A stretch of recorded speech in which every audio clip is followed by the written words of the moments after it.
welcome back to my channel. I'm Jenna Heineman, if you do not know me. I run a small candle business while raising 2 kids. And in this video, we're going to be attending the Provo Freedom Festival market for July 4th.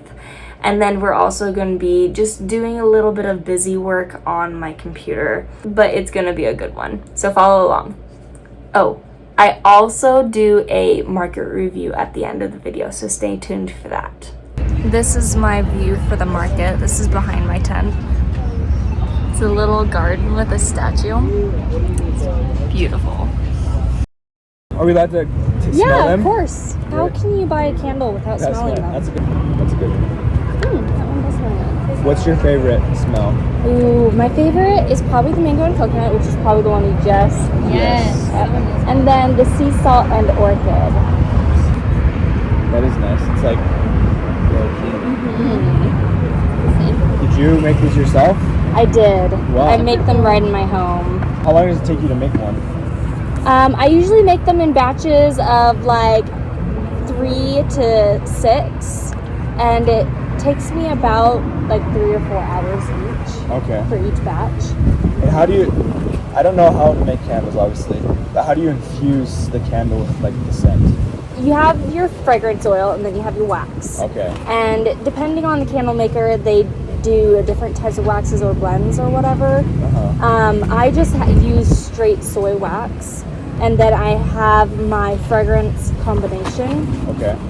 And then you, depending on how strong you want it, you put in a certain amount with the wax, and it's all about temperature. I put mine in at 180 to get a really good hot throw. Okay. So you have to heat up the wax to that, pour in the fragrance, and you have to stir for 2 minutes to bind the fragrance oil and the wax together. And then you let it cool. That's way cool. How long have you done this for?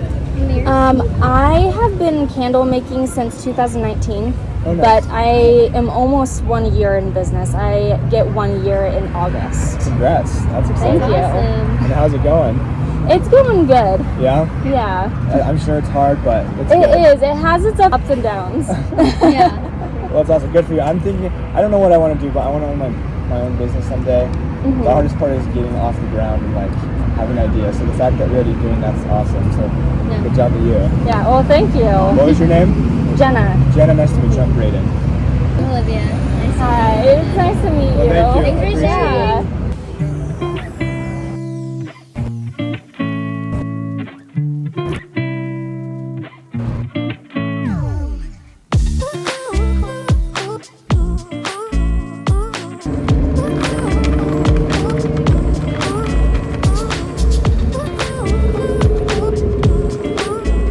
I am in the parking garage right now.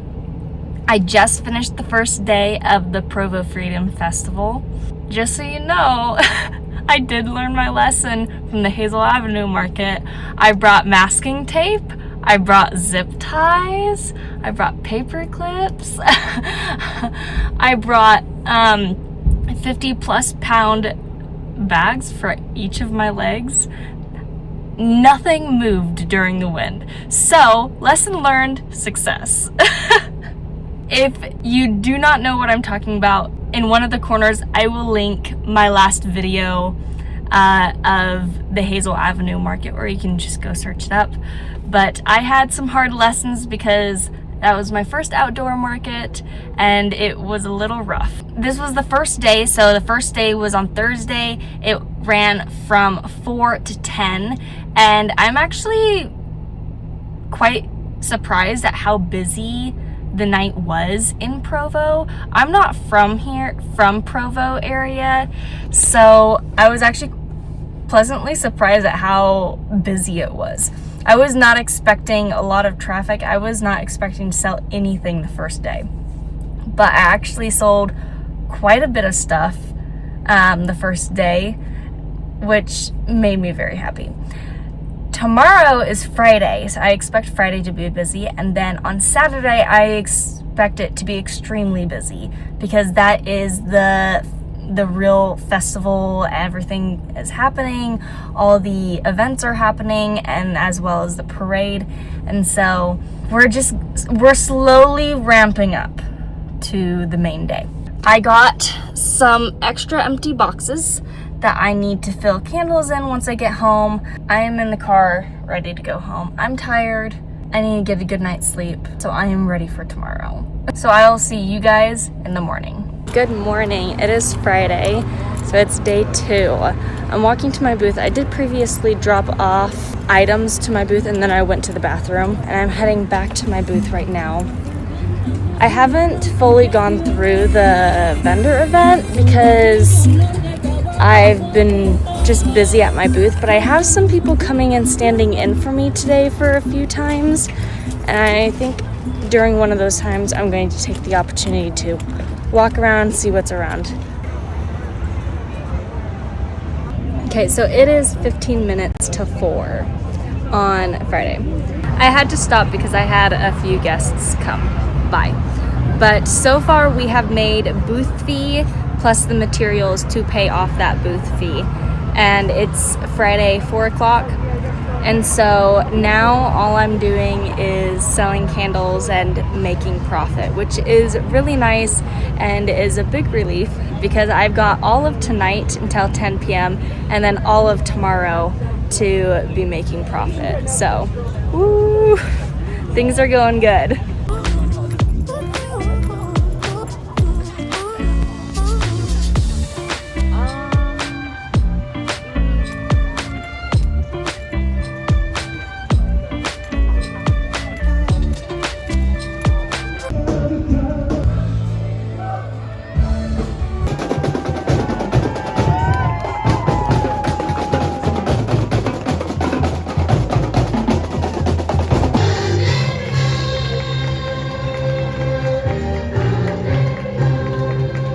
So I thought I'd come on here and talk to you for a little bit. So what you just saw was the market. Saturday was probably about the same pace as Friday. I have put all my candles back that is left over. I probably got rid of about like half of my candles. And then the testers that were out in the sun, I refinished the tops and put them back on my shelf. And there was a few that I had to redo labels as well because they got dirty with so many people touching them. I do have a bunch of candle vessels that were either returned to me or they were testers of mine. I used to do a vessel return program for my ceramic vessels, but because I am moving to mason jars, I have decided to discontinue the vessel return program. Maybe I might start it back up later, but at this point in time, I'm going to be discontinuing the vessel return program. I decided that I'm going to be moving to the mason jars and discontinuing the ceramic jars. I fully discontinued the white jars. I still have some of the gray stone jars, and I'm trying to decide on whether I should keep these as like a signature vessel or if I should like discontinue it altogether. That's still in the thought process. If you have an opinion, let me know down below. I would really like to know it. If you would rather me keep the ceramic stone vessels or just completely get rid of them. So far, I've noticed that people prefer the mason jars over the ceramic stone. So, let me know your thoughts. But let's go get these other vessels washed and scrubbed down so I can reuse them.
I get on to paperwork, I wash these vessels out. These are the testers. I write them in Sharpie, and I keep my testers as full testers because usually there's little blemishes in the vessel and I don't want to sell them to customers. But I also don't want to waste them because it's not like I can return a single vessel to Candle Science of where I got it from. But like this one, for example, has just like a little chip right there. You can see like the shadow of it, but it's like, it's enough where I'm just like, I don't want to sell this. So I put tester on in Sharpie. You can't take the Sharpie off of the ceramic, so it will always be a tester.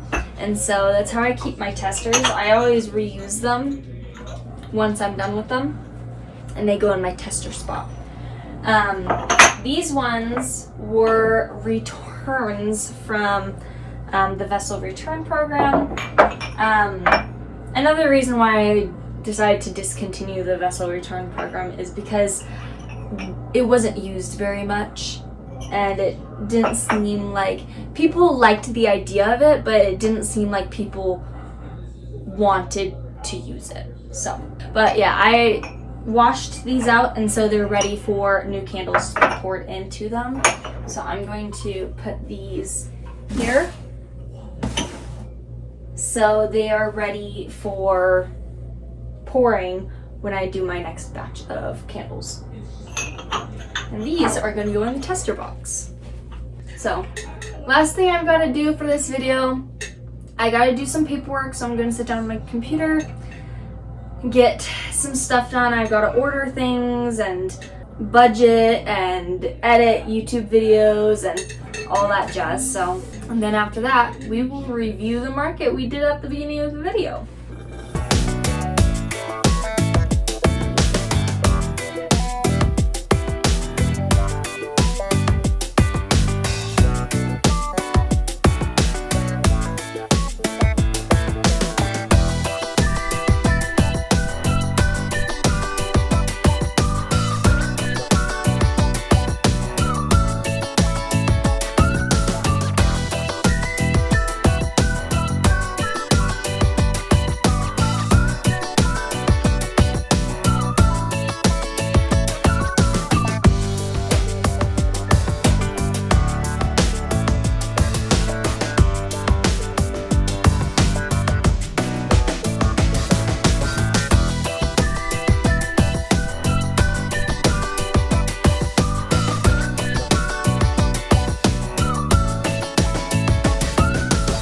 So it is Friday, and I thought I'd do the review from the Provo Freedom Festival market. So in summary, I did the market from Thursday through Saturday.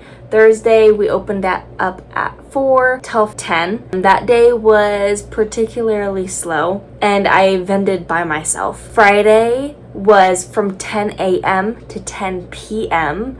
I technically vended by myself, but I had family and friends drop in to give me bathroom breaks through that time. And that day it did pick up. Then on Saturday, we vended from 10 to 6 p.m. A majority of that time I did vend with my family alongside me. And that day, it was probably about the same pace as Friday. This market is supposedly have 100,000 people that attend this market year after year. But from what I could tell from my booth, it was not nearly as much this year. But the audience was very family oriented. There's lots of kids, teenagers, and college students running around because it was the Provo market.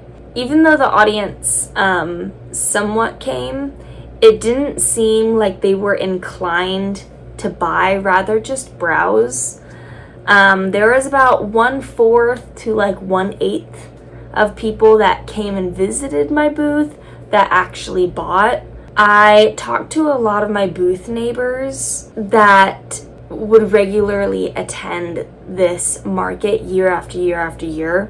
And it seemed like this market was very faithful with how busy it is, but this year was unusually slow. I did have a lot of comments from people that they had a budget to stick to and they couldn't steer from it. Although this market was slow, according to my vendor neighbors, I actually did get really good sales overall.